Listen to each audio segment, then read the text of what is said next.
Bien, se me cortó la anterior parte, quedó ahí en un video breve, pero está bien, y seguimos entonces con el dictado.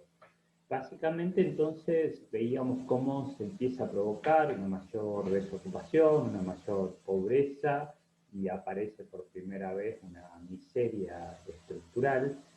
y podríamos decir que es de esta manera que se resuelve la crisis capitalista en la región, ¿no? Generando una masa de sobrepoblación improductiva, o sea, sobrepoblación sobrante para las necesidades del capital e improductiva para la lógica capitalista, no es culpa de la gente, sino culpa de cómo funciona el sistema, a partir de la pérdida masiva de empleados industriales y de la caída global de la economía de la región. Se da paso entonces a la consolidación de un capitalismo que ya no va a ser un capitalismo productivo, basado en la producción, en las industrias, sino podríamos decir un capitalismo más de características parasitarias o depredadoras, basada en la extracción de materias primas y la exportación de esas materias primas al mercado mundial sin casi ninguna agregación de valor. Decíamos que se presenta entonces esta sobrepoblación relativa, que es básicamente gente que no puede vender su fuerza de trabajo porque el capitalismo actual no la logra hacer generadora de valor por la contradicción que existe entre la apropiación cada vez más individual de la riqueza y la producción cada vez más colectiva de esa riqueza y con medios cada vez más tecnificados que por lo tanto necesitan menos fuerza de trabajo. Y esa sobrepoblación relativa no solo se expresa como desocupación abierta, sino que también aparecen esos jóvenes y a veces no tan jóvenes que ni trabajan ni buscan ya trabajo porque están completamente desanimados. Y también parte de esa sobrepoblación se encubre como empleo estatal que no tiene una ocupación práctica o concreta, ¿no? Lo que sería un empleo estatal sobrante o un empleo estatal justamente para ocultar la sobrepoblación, ¿no? Porque además pasa mucho a partir de estos años que hay empleados estatales que como hacer un trabajo implica también una inversión por parte del Estado, son empleados estatales que no tienen tareas casi, porque el Estado no adjudica presupuesto a sus tareas. Por lo tanto, están en el lugar de laburo, tratan de desempeñar su función, pero al no tener una asignación concreta presupuestaria no pueden hacerlo. Ese mapa de degradación de la estructura productiva y de formación de otra estructura económica, financiera y parasitaria se completa o tiene algún dato, por ejemplo, al observar el aumento del porcentual de trabajadores estatales sobre el total de asalariados en la provincia del Chubut, que pasa del 37% en 1980 a 48% en el 2003. ¿Sí? La proporción de los trabajadores totales que trabajan en el Estado. El Estado se transforma entonces en el mayor empleador de la provincia y aún más en nuestra región. Bueno, en este trabajo, en esta ponencia o clase, en realidad no es posible realizar una narración completa de los principales hechos de protesta social desarrollados en la zona por la extensión que sería necesaria, ¿no? Como en toda la Argentina, la historia de las luchas populares en nuestra región es muy larga, sobre ella hay varias cosas escritas. Yo publiqué un libro ahora en 2020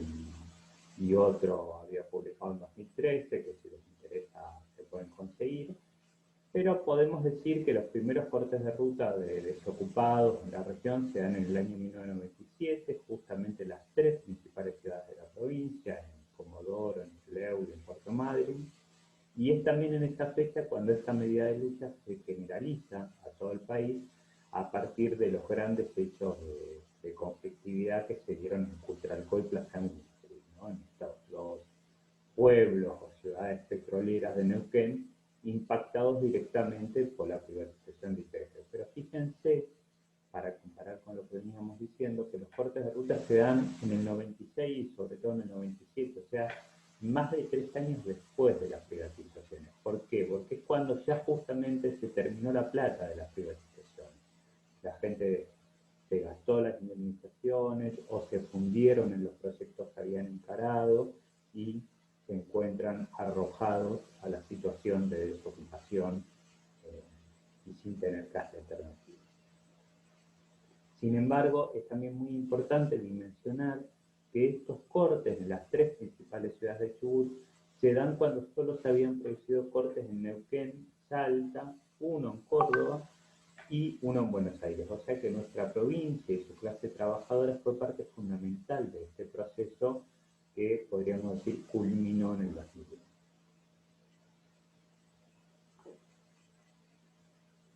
Estos primeros cortes de ruta tienen fuertes elementos de espontaneismo.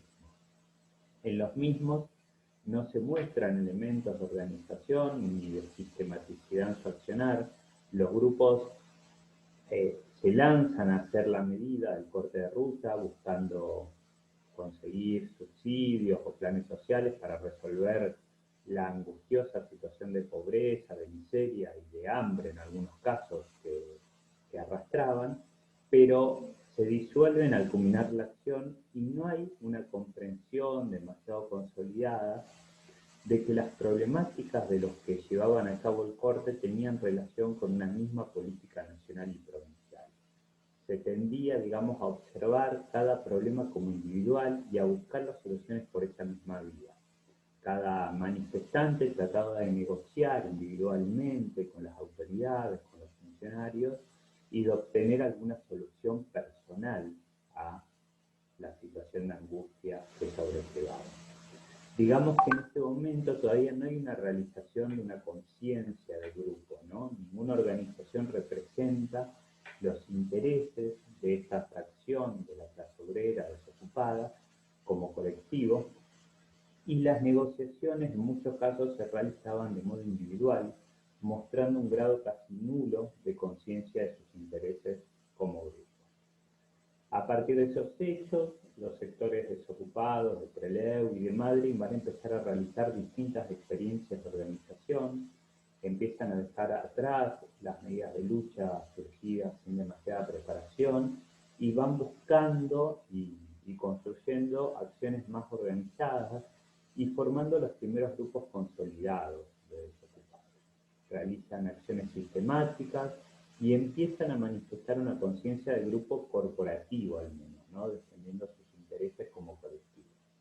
Los desocupados ya empezaban a tener organizaciones propias que se mantenían al terminar las acciones de lucha y que ejercían la dirección política de esas acciones, por ejemplo, de los siguientes cortes de ruta. Como dicen Íñigo Carrera y Cotarelo, eso muestra que en solo 3 o 4 años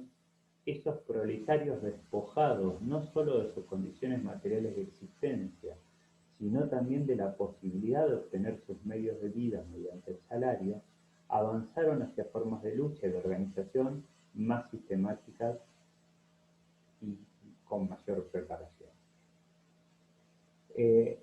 Bueno, desde 1950, desde que se había puesto en marcha esos planes de industrialización de la región, la economía regional había tomado las características centrales de un capitalismo de Estado en enclave.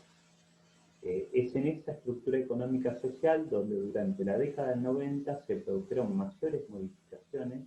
a partir de la hegemonía del capital financiero, cuyo programa político, económico y social es lo que denominamos como neoliberalismo, tan asociado siempre al terrorismo del Estado. El Estado, manteniendo su función de defender los intereses de la clase dominante, deja de ser el elemento capitalista fundamental en la planificación regional y pasa a realizar ahora otra planificación y otra regulación de la economía en función de los intereses de una nueva alianza de clases en el poder, que es expresión política de la nueva fase a la que ya había ingresado el capitalismo a nivel mundial y también para Patagonia. Eso se muestra, por ejemplo, en la finalización de las políticas de promoción industrial y en la privatización de aquellas empresas donde el Estado funcionaba como capitalista. estructura económica regional pasó a estar directamente en manos del capital financiero transnacional, que controla, en función de sus intereses y para lograr ganancias de corto plazo, a los enclaves de gran capital, como la extracción y depredación de bienes comunes como el petróleo, la pesca, la energía, etcétera, y sigue buscando profundizar ese tipo de políticas a través, por ejemplo, de la implantación de la megaminería,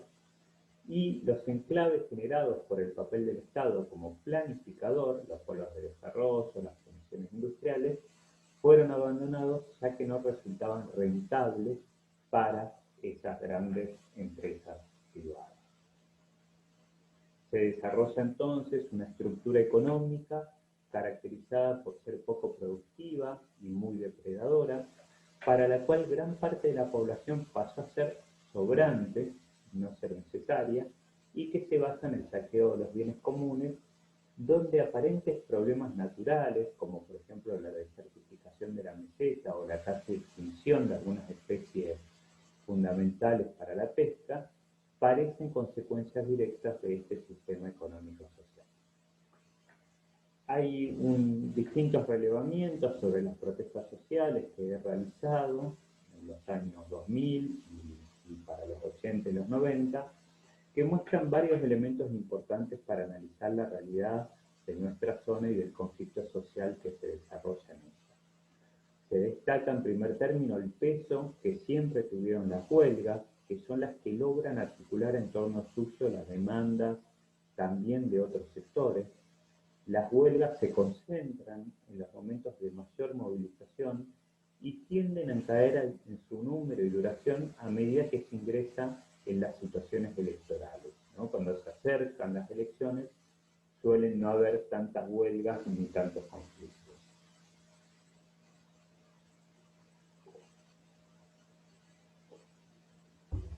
Los sindicatos se muestran contradiciendo algunos discursos que planteaban la desaparición de los sindicatos o la novedad de los nuevos movimientos sociales como articuladores de la mayoría de los conflictos. Pese a que muchas veces sus dirigentes son cuestionados, el ejemplo más patente muchas veces lo constituyen los docentes que se organizan por fuera del sindicato, pero que siguen necesitando del sindicato para llamar a la huelga, la organización sindical sigue siendo el factor fundamental, organizativo y de lucha de los sectores asalariados, hasta de aquellos que, si bien están desocupados, se expresan masivamente en las movilizaciones convocadas por los sindicatos y especialmente por las centrales sindicales. Más del 90% de las protestas son realizadas por personificaciones sociales de categorías económicas o por categorías sociales tradicionales como los estudiantes. Los supuestos nuevos sujetos sociales realizan un número muy pequeño de acciones, que en muchos casos no tienen trascendencia social a no ser que algún otro sector se suma al reclamo. El relevamiento acerca de las formas de protesta también muestra la escasa dimensión de la visión dominante sobre la conflictividad social en la actualidad. La gran mayoría de las acciones de lucha expresan las dos formas históricas de expresión de la clase obrera argentina, que son la manifestación, marchas, actos, en definitiva la demostración de fuerza de un sector ante una determinada situación o medida que afecta a sus intereses, y esa demostración de fuerza se hace a través de cuerpos obreros puestos en la calle o en las rutas, ¿no? Juntos, y la huelga, o sea, la decisión de no producir, cosa que solo, medida que solo pueden realizar aquellos obreros que todavía están ocupados. La tercera forma de protesta más usada es el corte de ruta, que, como un poco ya lo charlábamos, expresa la forma en que los sectores de la clase obrera desplazados de la producción intentan defender sus intereses afectando una de las instancias de realización del capital, que es la circulación de mercancías, tanto de los productos terminados como de la materia prima para ser procesada o de la mercancía fundamental para la producción, que es la fuerza de trabajo. Sin fuerza de trabajo no hay producción, ¿no? puede haber fábricas sin patrones, pero no hay fábricas sin obreros. Las formas sistemáticas de lucha hacen clara entonces la centralidad de la clase obrera, sea ocupada o desocupada, en el movimiento que se desarrolla en la sociedad de nuestra región. Las tomas de centros de producción, de lugares de trabajo, de edificios públicos, que es también una forma de lucha bastante tradicional, es también, digo, una forma histórica de lucha de la clase obrera y es otra manera de afectar el proceso de reproducción del capital, porque cuando la fábrica o el edificio público o el lugar de trabajo está tomado, no funciona en su modo habitual. Decíamos que se ha planteado desde el poder, desde muchos sectores hegemónicos,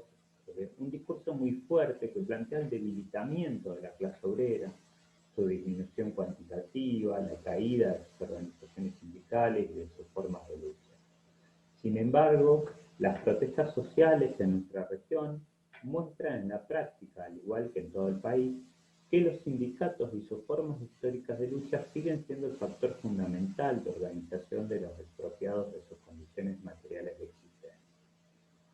Los cortes de ruta ya para el año 2001-2002 no eran iguales a los de 1997, cuando en 1997 tenían un grado alto de espontaneísmo, no tenían organización clara ni una estructura que trascendiera al hecho en sí mismo y sistematizara la acción. Los cortes de ruta en el 2002, 2003, también en el 2001, ya expresaban la organización de estos sectores, la capacidad de los obreros expulsados de la relación laboral de desarrollar acciones por sí mismos, de sistematizarlas y de avanzar en el proceso de acumulación de experiencias y de fuerzas para todos sus grupos sociales. El corte de ruta, por ejemplo, de marzo de 2002, un corte de ruta de más de 7 días en la ciudad de Trelew, muestra elementos en los cuales se expresa una conciencia que va más allá de los intereses como grupo profesional de los desocupados y que podría expresar rasgos de los intereses globales del grupo social obrero. Esto se observa especialmente en la negativa de los dirigentes de los movimientos desocupados a aceptar que los planes sociales que les daban fueran administrados por el Estado y usados por este para presionar hacia la baja a los sueldos de los trabajadores estatales. No aceptaron, por ejemplo, ir a trabajar en escuelas o en lugares del Estado, porque se daban cuenta que esto era ir a trabajar por mucho menor salario en los mismos trabajos de los empleados estatales. Era, por lo tanto, presionar a la baja de los sueldos de los trabajadores estatales. Sin duda, esto implica un ascenso en la conciencia de sus intereses como grupo con respecto al corte de ruta de 1997, donde las soluciones se buscaban de manera individual y al que le dieron un trabajo en el Estado a través de un plan, lo aceptaba sin dudarlo, por la misma desesperación, ¿no? No decimos acá que los cortes de ruta anteriores al 2001, 2002 o 2003 fueron un fracaso, sino que justamente funcionaron como un proceso de acumulación de experiencias que junto a los procesos de lucha que se desarrollaban en todo el país, aportaron a la posibilidad de que se conformase una fuerza social de oposición al neoliberalismo. En la escala de luchas de la clase obrera, el corte de ruta es una expresión superior de conciencia con respecto a otras formas que se dieron en nuestro país durante años previos, como la revuelta o el motín. Esas formas de rebelión están por debajo de cualquier forma de lucha sistemática y organizada en cuanto al nivel de conciencia que expresan, y hay una diferencia muy clara entre el corte de ruta de marzo de 2002 o aún de un corte de ruta que fue derrotado, que se dio en junio de 2002, con respecto a los cortes de ruta de 1997. Una diferencia que muestra claramente que se ha producido una acumulación de experiencias de lucha que conlleva un avance en la conciencia de los propios intereses de quienes se movilizaban en estas protestas. En ese sentido, yo recupero la hipótesis de Íñigo Carrero y Cotarelo cuando observan que tras la hegemonía del capital financiero que había comenzado a imponerse en 1976, pero que se realizó como tal a partir de 1991 con el menemismo, los trabajadores volvieron a iniciar un ciclo de lucha que comenzó por su escalón más bajo, la revuelta, y que iría tomando grados cada vez mayores de desarrollo, que por ahora solo hicieron síntesis o que adquirieron su síntesis fundamental en la insurrección del 19 y 20 de diciembre de 2001. Los desocupados fueron parte fundamental de estas luchas, organizados en lo que se conoció como el movimiento piquetero, que plantean la posibilidad de articular una fuerza social de oposición al neoliberalismo. Esto es lo que se expresó en los años siguientes de manera contradictoria, compleja y con idas y vueltas, y lo que quizás en parte todavía hoy está en debate en el marco del actual ordenamiento de la sociedad argentina. Bueno, dejamos acá la clase 13. Nos encontramos en el encuentro directo y más adelante analizamos la siguiente